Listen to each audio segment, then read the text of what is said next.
Hi everyone, welcome to SR Academy. இன்றைக்கி நம்ம TET exam paper 2ல் ஏற்கனவே நடந்த ஒரு கொஷின் பேப்பரில் கேட்கப்பட்ட கணக்குகளை பார்க்க போகிறோம். இது பிப்ரவரி மாதம் 4ஆம் தேதி 2023 ஃபோர்நூன் செஷனில் நடந்த எக்ஸாம். சார் 2023 அதுலேயே இத்தனை கொஷின் பேப்பர் போடுறீங்களே அப்படின்னு உங்களுக்கு டவுட் வரலாம். 2023 ஆன்லைன் டெஸ்ட்டு நடந்தது. இந்த டெஸ்ட்டில் பேட்சாக நடந்தது. காலையில் ஒரு செட்டு, அதுக்கு ஒரு கொஷின் பேப்பர், மதியம் ஒரு செட்டு நடந்தது, அதுக்கு ஒரு கொஷின் பேப்பர்னு இருந்தது. அதனால தான் 2023 இத்தனை கொஷின் பேப்பர் நமக்கு கிடைச்சிருக்கு. வெறுமனே ஸ்கூல் புக் மட்டும் படித்தா போதாது. ஏன்னா இதுக்கு முன்னாடி எப்படி கேள்வி கேட்டிருக்காங்கன்றதை தெரிஞ்சுக்கிட்டு நீங்கள் படிச்சிங்கன்னா தான் நீங்கள் எதிர்காலத்தில் எப்படி கேட்பாங்கன்றதும் உங்களுக்கு புரியும். அதனால் வீடியோவை கடைசி வரை ஸ்கிப் பண்ணாமல் பாருங்கள். எந்த டாப்பிக்லலாம் கேட்டிருக்காங்க அப்படின்றது உங்களுக்கு தெரியும். அது மட்டும் இல்லாமல் எந்த ஸ்டாண்டர்ட் வரைக்கும் கேட்குறாங்கன்றதும் நமக்கு தெரியும். ஃபர்ஸ்ட் கொஸ்டின் பார்க்கலாமா? 100 to the power x divided by 10 power minus 2 is equal to 10 power 8. இப்போ நாம் கண்டுபிடிக்க வேண்டியது எக்ஸின் மதிப்பு காண்க, அவ்வளோதான். இது அடுக்குக்குறி விதிகள், பவர் ரூல்ஸு, அதிலிருந்து நம்ம பயன்படுத்தி போடணும். இப்போ 100 to the power எக்ஸுன்றதை எப்படி எழுதலாம்? 10 ஸ்கொயர் 100 அதனோட பவர் எக்ஸ்ன்னு எழுதலாம். டிவைடட் பை 10 பவர் மைனஸ் 2ன்னு எழுதலாம். Which is equal to 10 power 8. இது கணக்கில் இருக்குது. இனிமேல் என்ன சார் பண்ணணும்? இப்போ அடுக்கின் அடுக்கு 10 அடுக்கு 2 அதனோட அடுக்கு எக்ஸு, பவர் ஆஃப் பவர்னா நாம் பவர்ஸை பெருக்கி கொள்ள வேண்டும். அதாவது 10 power 2x divided by 10 power minus 2 which is equal to 10 power 8. அடுத்து என்ன சார்? இது ஒரு ரெண்டு பேஸும் ஈக்குவலாக இருக்குல்ல. இப்போ என்ன பண்ணணும்? ரெண்டு பேஸும் ஈக்குவலாக இருக்குது, அந்த பவர் டிவிஷனில் இருக்குது அப்படின்னா நாம் பவரை சப்ட்ராக்ட் பண்ணணும். அதாவது 10 power 2x minus 2 என்ன பண்ணியிருக்கேன்?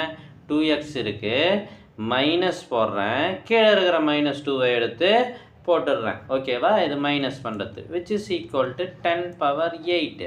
ஸோ இங்கே 10 power 2x plus 2 is equal to 10 power 8. 2x plus, இப்போ பாருங்கள் பேஸ் ஒன்றா இருக்கா, பவரை நம்ம கம்பேர் பண்ணுறோம்.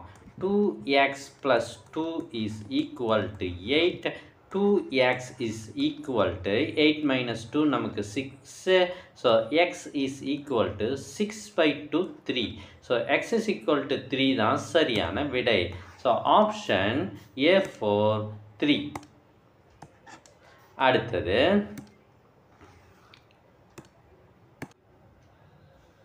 அடுத்தது ரெண்டாவது கேள்வி.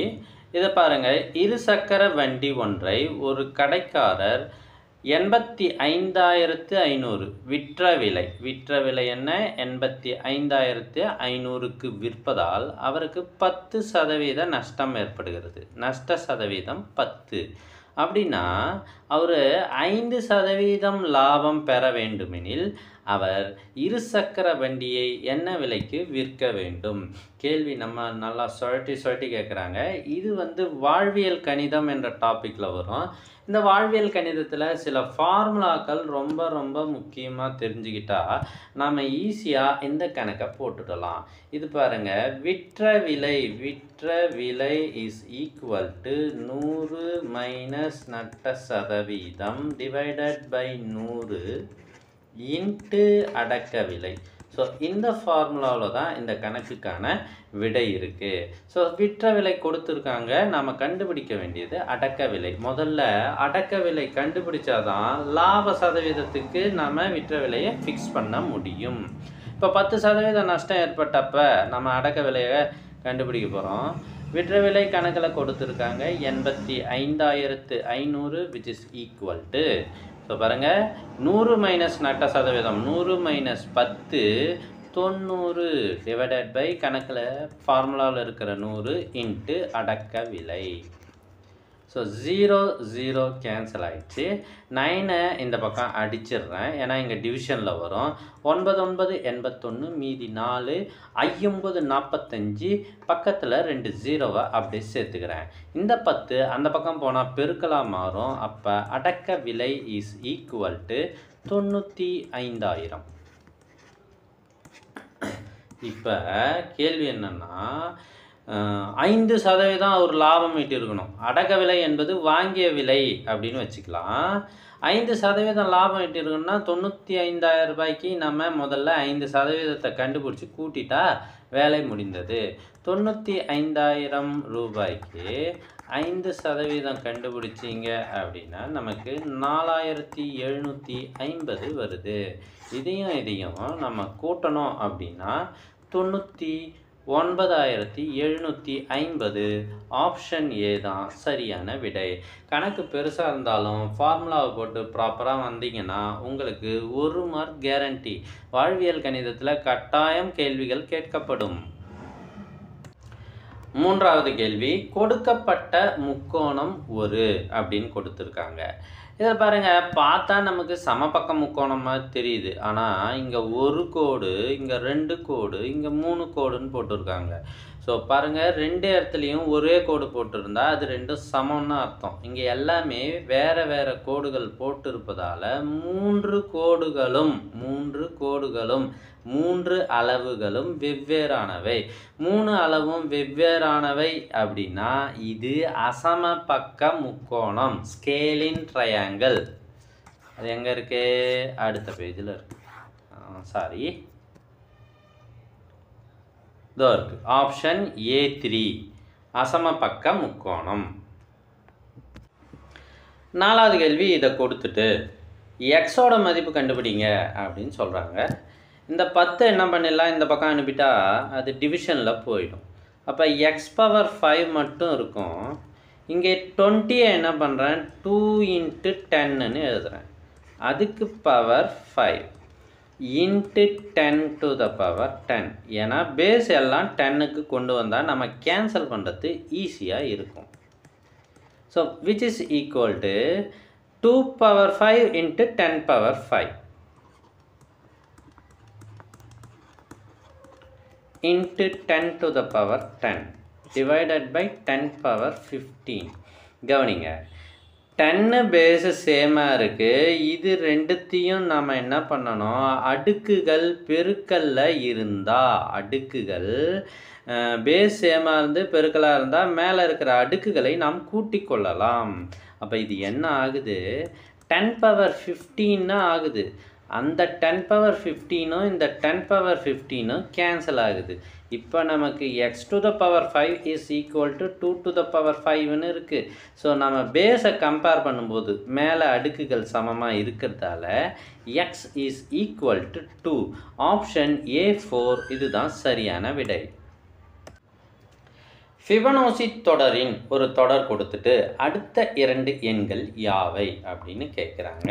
இந்த தொடர் பார்த்தீங்கன்னா ஃபிபனோசி தொடர்னால் மொதல் 2 நம்பரை கூட்டி அடுத்த நம்பரை எழுதணும். அதுக்கப்புறம் அந்த 2 நம்பரையும் கூட்டி அதுக்கு அடுத்த நம்பரை எழுதணும். இப்போ 1 1 2 எழுதியிருக்காங்களா, 1 2 3 அடுத்த நம்பர் வந்துடுச்சா, 2 3 5 அடுத்த நம்பர், அடுத்து 3 5 8. இப்போ அடுத்த நம்பர் 5 8 13, அதுக்கு அடுத்த நம்பர் 8 13 21. ஆப்ஷன் A3 இதுதான் சரியான விடை. ஆறாவது கேள்வி, கொடுக்கப்பட்ட 8 தரவுகளின் சராசரி 75. அதிலிருந்து 40 என்ற தரவு நீக்கப்பட்டு விட்டால் மீதமுள்ள தரவுகளின் சராசரி. சராசரி இல்லாத சரியான கொஷினே இருக்காது. சராசரி கட்டாயமாக எல்லா வினாக்கள்லையும் இருக்கும். இங்கே பார்த்தீங்கன்னா 8 தரவுகளின் சராசரி கொடுத்துருக்காங்க. நாம் மொத்தம், அதாவது அந்த 8 டேட்டா இருக்கு இல்லையா, 8 நம்பரோட டோட்டல் என்னன்னு கண்டுபிடிக்கணும். அப்போ மொத்தம் இஸ் ஈக்குவல் டு சராசரி இன்ட்டு எண்ணிக்கை. இது ஞாபகம் வச்சுக்கோங்க. அப்போ 8 தரவுகளின் மொத்தம் இஸ் ஈக்குவல் டு சராசரி 75. அதை 8ஆல் பெருக்கினா நமக்கு 600 வருது 600. இதில் என்ன பண்ணுறாங்களாம், ஒரு 40 நீக்கிடுறாங்களாம். அப்போ 40 நீக்கிட்டா 40 என்ற எண்ணை நீக்கிட்டா மீதி 560 வருது. இது என்னன்னா 7 தரவுகளின் மொத்தம். 7 தரவுகளின் மொத்தம். 8 வேல்யூ இருந்தது, அதில் 40ன்ற நம்பரை நீக்கிட்டேன். இப்போ மொத்தமாக 7 வேல்யூ தான் இருக்குது. அதை எல்லாத்தையும் கூட்டினா 560 வருது. இப்போ திரும்பி இந்த 7 தரவுகளுக்கு நம்ம சராசரி கண்டுபிடிக்கணும்னா மொத்தத்தை எண்ணிக்கையால் வகுக்க வேண்டும். மொத்தம் 560 7ஆல் வகுக்கணும். விச் இஸ் ஈக்குவல் டு 8 7 56, 0 போட்டேன். ஸோ 80 தான் சரியான விடை.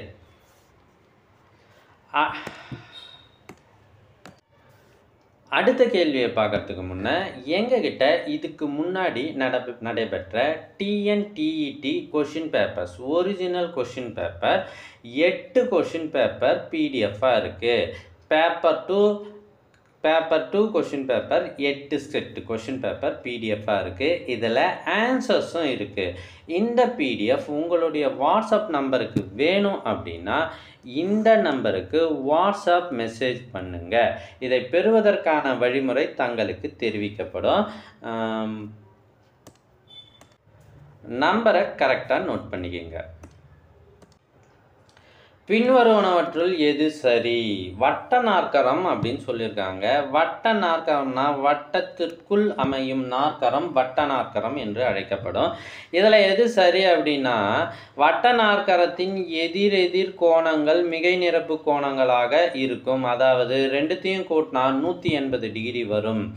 ஆப்ஷன் A1 தான் சரியான விடை. அடுத்தது 98வது கேள்வி வந்தாச்சு. என்ன சார் இருக்குது, தெளிவாகவே தெரிய மாட்டேன்றீங்க. நானே இங்கே எழுதிடுறேன். a + b² - a - b² இதனோட மதிப்பு என்ன அப்படின்னா which is equal to 4ab. இது ஒரு ஃபார்முலாவாக புத்தகத்தில் கொடுக்கப்பட்டுள்ளது. சார் எப்படி சார் அப்படின்னா, நீங்கள் உங்களுக்கு டவுட் இருந்தால் a + b² வேல்யூ எழுதி பாருங்கள். a² + 2ab + b² minus a² - 2ab + b² which is equal to a² + 2ab + b² minus a² + 2ab minus b² வரும். ஸோ a² கேன்சல் ஆகும், b² கேன்சல் ஆகும், 2ab கூட்டினா 4ab. இது கணக்கு போட்டு தான் போடணும்னு இல்லை, இது முக்கியமான ஃபார்முலா தான். ஆப்ஷன் A2 4ab தான் சரியான விடை. அடுத்த கேள்வியே அல்ஜிப்ராவிலேருந்து தான் கேட்டிருக்காங்க. இப்போ கேட்ட மாதிரியே தான் இருக்குது. a - b = 4, ab = 60, a + b காண்க.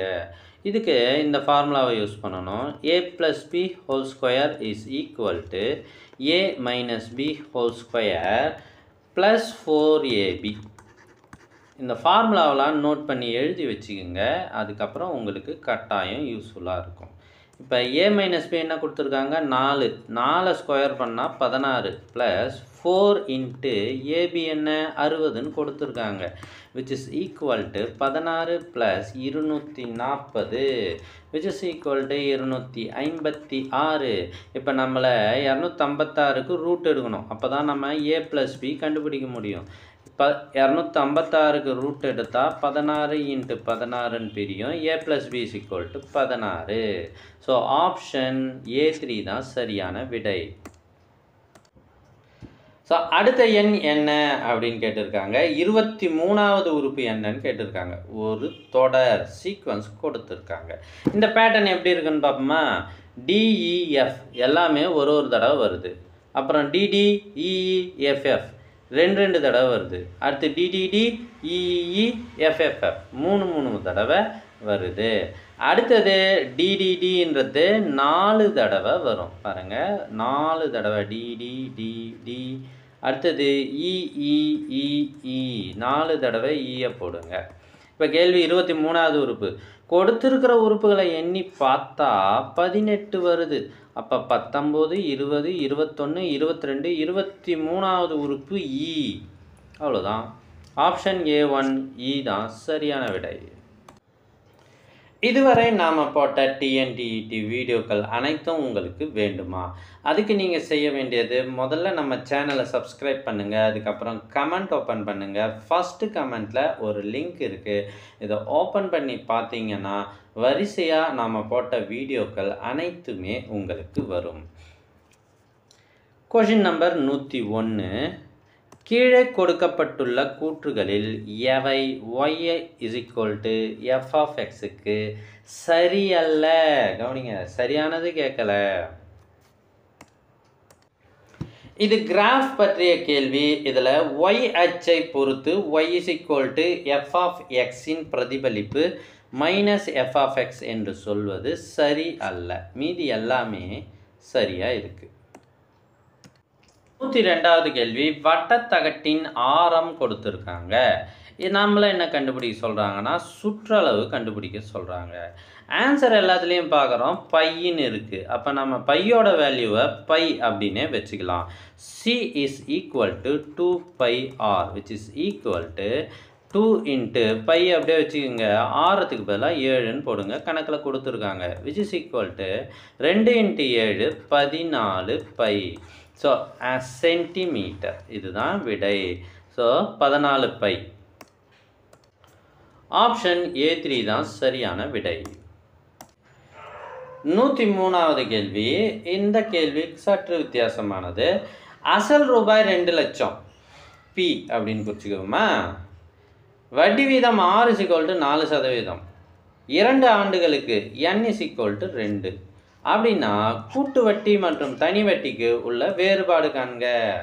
கவனிங்க, இப்போ 2 வருஷத்துக்கு கூட்டு வட்டி கண்டுபிடிக்கணும், அதுக்கப்புறம் தனி வட்டி கண்டுபிடிக்கணும். ரெண்டுத்தையும் கழிச்சு பார்த்தா நமக்கு ஆன்சர் வரும். ஆனால் நான் சொல்கிற ஒரு ஈஸியான ஒரு மெத்தடில் இது 1 நிமிஷத்துலேயே ஆன்சர் வரும். 2 ஆண்டுகளுக்கு கூட்டு வட்டிக்கும் தனி வட்டிக்கும் இடையே உள்ள வித்தியாசம் D is equal to P into R/100 whole square. இந்த ஃபார்முலாவில் நீங்கள் டைரெக்டாக சப்ஸ்டியூட் பண்ணிங்கன்னா உங்களுக்கு ஆன்சர் வரும். P என்பது 2 லட்சம் இன்ட்டு ஆர் என்ன ஆர் கொடுத்துருக்காங்க 4%. இது ஸ்கொயர்ன்றதால 2 தடவை போடுறேன். 2 0 4 0 அடித்தோம்னா 20 தான் மிச்சம். இப்போ பாருங்கள், 4 4 16, 2 16 32, பக்கத்தில் ஒரு 0, 320 ரூபாய் தான் சரியான விடை. Option A. இந்த வீடியோ உங்களுக்கு எப்படி யூஸ்ஃபுல்லாக இருக்கோ அதே மாதிரி உங்கள் ஃப்ரெண்ட்ஸுக்கும் யூஸ்ஃபுல்லாக இருக்கும். மறக்காமல் ஷேர் பண்ணுங்கள். கொடுக்கப்பட்ட எண்களில் எவை நிகழ்தகவாக இருக்க முடியாது? எந்த ஒரு ஈவெண்ட்டுக்குமே எந்த ஒரு நிகழ்ச்சிக்குமே நிகழ்தகவு என்பது 0வை விட பெரியதாகவும் 0வாகவும் இருக்கும். 0க்கு மேலே 1க்கு உள்ள இதுக்குள்ளே தான் இருக்கும். ரைட்டுங்களா சார்? 0 இருக்குமா? 0 இருக்கும். அதே போல் 1 இருக்குமா? 1 இருக்கும். ஆனால் 1ஐ விட பெரியதாக இருக்காது, 0வை விட சின்னதாகவும் இருக்காது. இதுதான் கண்டிஷன். ஓகேவா? இப்போ பாருங்கள், 0.5 இருக்கலாம், 1 இருக்கலாம், 0.253 இருக்கலாம். ஆனால் 1.001 இருக்க முடியாது. அப்போ இதுதான் ஆன்சர். பாருங்கள், இது 1ஐ விட பெரிய எண். இந்த வீடியோவோட கடைசி கணக்குக்கு வந்தாச்சு. இந்த வீடியோவை பார்க்கறதுக்கு முன்னாடி இதுவரை பார்த்துருக்கீங்க இல்லையா? உங்களுக்கு பிடிச்சிருந்தா மறக்காமல் ஒரு லைக் பண்ணுங்கள். தொடர்ந்து அது நான் வீடியோ போடுவதற்கு உதவிகரமாக இருக்கும். ஒரு முக்கோணத்தின் ஒரு கோணத்தின் உட்புற இரு சமவெட்டியானது அக்கோணத்தின் எதிர்ப்பக்கத்தை உட்புறமாக அம்முக்கோணத்தினை அடக்கிய பக்கங்களில் விகிதத்தில் பிரிக்கும். இது ஒரு தேற்றம். அதுதான் தெரியுமே சார். என்ன தேற்றம்? அதான் கேட்குறாங்க. இது கோண இருசமவெட்டி தேற்றம், ஆங்கிள் பைசெக்டார் தியரம். ஸோ இதோட வீடியோ முடிஞ்சது. தேங்க்யூ ஃபார் வாட்சிங்.